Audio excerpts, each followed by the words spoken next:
Hello friends, आप सभी का स्वागत है आपके अपने यूट्यूब चैनल विजेता कुल में। तो साथियों, वन वर्ड सब्जेक्ट ट्यूशन हम लगातार प्रतिदिन डिस्कस कर रहे हैं और लेटर वाइज डिस्कस कर रहे हैं। सबसे बड़ी यहाँ पर आपका है कि लेटर वाइज सारा कंप्लीट होने वाला है। तो ए लेटर हमने कल के वीडियो में पूरा कंप्लीट कर दिया था। ए लेटर का सारा वन वर्ड हमने कंप्लीट कर लिया है और अब आपका बी लेटर शुरू हो रहा है। तो बी लेटर से जितने भी महत्वपूर्ण क्वेश्चन बन सकते हैं वो सारा यहाँ पर आपको देखने को मिलेगा। तो फ्रेंड्स, आप लोग ज़रूर इसे रिवीजन करिए, आपके एग्ज़ाम के लिए ये रामबाण साबित होगा।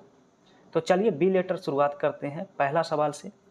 पहला लिखा है, बैज और distinguish mark of an office, यानी इसका मतलब है किसी कार्यालय का बिल्ला या पहचान चिन्ह जो होता है उसे क्या कहते हैं।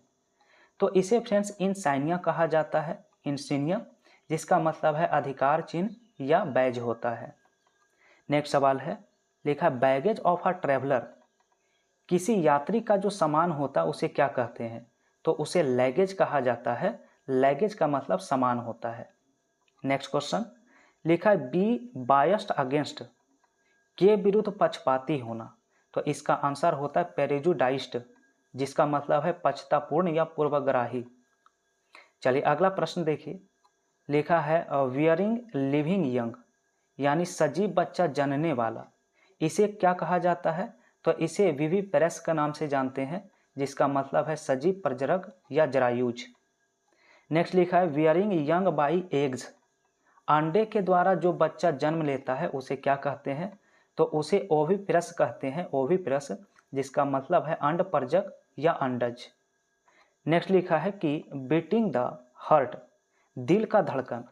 तो दिल का धड़कन के लिए पल्सेशन कहते हैं, आंसर पल्सेशन होगा, जिसका मतलब स्पंदन या फिर धड़कन होता है। ठीक है, आइए नेक्स्ट प्रश्न, लिखा है bed for a new born baby, नवजात शिशु के लिए जो सस्या होता है उसे क्या कहते हैं। तो उसे क्रैडल कहते हैं या फिर क्राइब कहते हैं, दोनों आंसर हो सकता है, जिसका अर्थ होता है बच्चे का पालना या फिर खटोला। नेक्स्ट लिखा है बिहेवियर मिंट टू हर्ट और किल पीपल, लोगों को चोट पहुंचाने या मारने वाला व्यवहार या गतिविधि को क्या कहते हैं। तो उसे वायलेंस कहते हैं, जिसका मतलब हिंसा या उग्रता होता है। नेक्स्ट लिखा है being connected with different racial groups, इसका मतलब है विभिन्न प्रजातियों से संबंधित होना, आंसर होगा इथनिक। क्या होगा, इथनिक होगा, मानव जातीय होता है। नेक्स्ट क्वेश्चन लिखा गया है, लिखा है बीइंग इकोनॉमिकल इन स्पीच और expressed in a few words, यानी भाषा में कम बोलने वाला या कम शब्दों का प्रयोग करने वाला। तो उसे लैकोनिक कहते हैं, लैकोनिक का मतलब मितभाषी होता है या संक्षिप्त होता है। नेक्स्ट लिखा है बिलीफ एक्सेप्टेड विदाउट क्वेश्चन, बिना किसी प्रश्न के स्वीकृति या सिद्धांत या धारणा को क्या कहते हैं। तो उसे डोगमा कहा जाता है, डोगमा का अर्थ है हठ कर्म या निश्चित मत। नेक्स्ट सवाल है, लिखा बिलीफ इन मेनी गॉड्स, कई देवताओं में विश्वास रखना। तो इसे कहा जाता है पॉलीथेइज्म, पॉलीथेइज्म का मतलब है बहुदेववाद या अनेक देववाद। चलिए नेक्स्ट क्वेश्चन होगा, लिखा है बिलीफ इन वन गॉड, यानी एक देवता में विश्वास, इसका अर्थ है, इसका आंसर है मोनोथेइज्म, मोनोथेइज्म का मतलब है एकेश्वरवाद। नेक्स्ट लिखा है बिलीफ और notion not based on reason और नॉलेज, इसका मतलब है विश्वास या धारणा जो तर्क या ज्ञान पर आधारित नहीं हो उसे सुपरस्टिशन कहा जाता है। सुपरस्टिशन का मतलब होता है अंधविश्वास। ठीक है, चलिए नेक्स्ट प्रश्न होगा, लिखा है believe that all people are equal and have some rights and opportunities, विश्वास है कि लोग बराबर हैं और सभी को समान अधिकार तथा सुअवसर है। तो इसका आंसर याद रखना है इगैलिटेरिनिज्म, इगैलिटेरिनिज्म इसका आंसर होगा, जिसका मतलब समानतावाद होता है या समतावाद होता है। नेक्स्ट लिखा belief that certain events can not be explained by reason और साइंस, विश्वास धारणा कुछ घटनाओं की व्याख्या तर्क या विज्ञान द्वारा नहीं की जा सकती।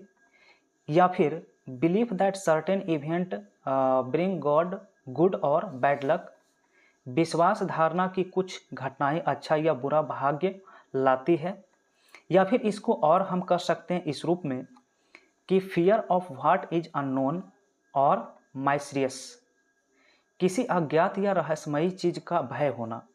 तो इन सभी का जो आंसर होगा वो सुपरस्टिशन होगा, जिसका मतलब अंधविश्वास है। ठीक है। नेक्स्ट क्वेश्चन लिखा है believe that God in everything and everything is God. विश्वास है कि हर चीज में ईश्वर है और हर चीज ईश्वर है। इसका आंसर होता है पैंथेइज्म। तो पैंथेइज्म का मतलब सर्वेश्वरवाद होता है। चलिए अगला क्वेश्चन फ्रेंड्स आप सभी का है। लिखा है believe that nothing can be said about that existence of God. यानी कि विश्वास है कि ईश्वर के अस्तित्व के बारे में कुछ नहीं कहा जा सकता। तो आंसर होगा एग्नोस्टिसिज्म। एग्नोस्टिसिज्म का मतलब है अज्ञेयवाद। नेक्स्ट लिखा है believe that pleaser is the cheap and. विश्वास है कि सुख या आनंद ही सब कुछ है। तो आंसर इसका होता है हेडोनिज्म। क्या होता है? हेडोनिज्म, जिसका मतलब है सुखवाद। नेक्स्ट लिखा है believe that the only reality in the world is spirit. विश्वास है कि आत्मा ही संसार में अकेली सच्चाई है। आंसर होता है स्पिरिचुअलिज्म, जिसका मतलब है आध्यात्मवाद। चलिए नेक्स्ट क्वेश्चन लिखा है belonging to a thing by its very nature. किसी वस्तु में अपनी स्वभाव के चलते रहने वाला को क्या कहते हैं? तो इसे इंट्रिंसिक कहा जाता है, जिसका मतलब है स्वाभाविक या अंतर्निहित। नेक्स्ट है belonging to all parts of the world. विश्व के सभी भागों से जुड़ा होने वाला को क्या कहते हैं? या इसी को और हम लिख सकते हैं और दूसरे रूप में पूछा जा सकता है bring familiar with many different countries. कई विभिन्न देशों से परिचित होने वाला। और इसे क्या लिख सकते हैं किस रूप में? तो person who regards the whole world as his country. व्यक्ति जो पूरे संसार को अपना देश समझता है। तो इसके साथ एक और इस रूप में लिख सकते हैं फ्री फ्रॉम नेशन प्रेजुडाइस, यानी कि राष्ट्रीय पक्षपातों से मुक्त होना। तो इन सभी का आंसर जो होता है, इन सभी का आंसर एक ही आंसर होगा, कॉस्मोपॉलिटन होगा। क्या होगा? कॉस्मोपॉलिटन, जिसका मतलब है विश्व नागरिक या विश्ववादी। ठीक है। तो ये फ्रेंड्स आपका लेटर जो हमने डिस्कस किया है आज, वो बी लेटर है। और बी लेटर का पार्ट 1 हमने डिस्कस किया है। इस तरह से 2-3 पार्ट आपका बी लेटर का भी आएगा, तो पूरा समाप्त होगा। धीरे धीरे सारे लेटर को कवर करेंगे, फिर आपका एक्सरसाइज आएगा। तो इसलिए अभी से आपको इन सभी क्वेश्चंस को याद करते जाना है, ताकि आप एक्सरसाइज में अच्छा स्कोर कर पाएँ। ठीक है। साथ ही साथ हमने साइनो एंटो भी कवर किया है, आप लोग प्लेलिस्ट में जाके देख सकते हैं। ठीक है। और ग्रामर सेक्शन को लाइव सेशन रात 8 बजे डिस्कस करते हैं, आप लोग वहाँ भी जुड़िए। ठीक है। तो फ्रेंड्स आप सभी को वीडियो पसंद आ रहा है तो लाइक ज़रूर कर दीजिए, शेयर कर दीजिए। पहली बार जुड़े हैं, चैनल को भी सब्सक्राइब करके बेल आइकन की घंटी प्रेस कर लीजिए।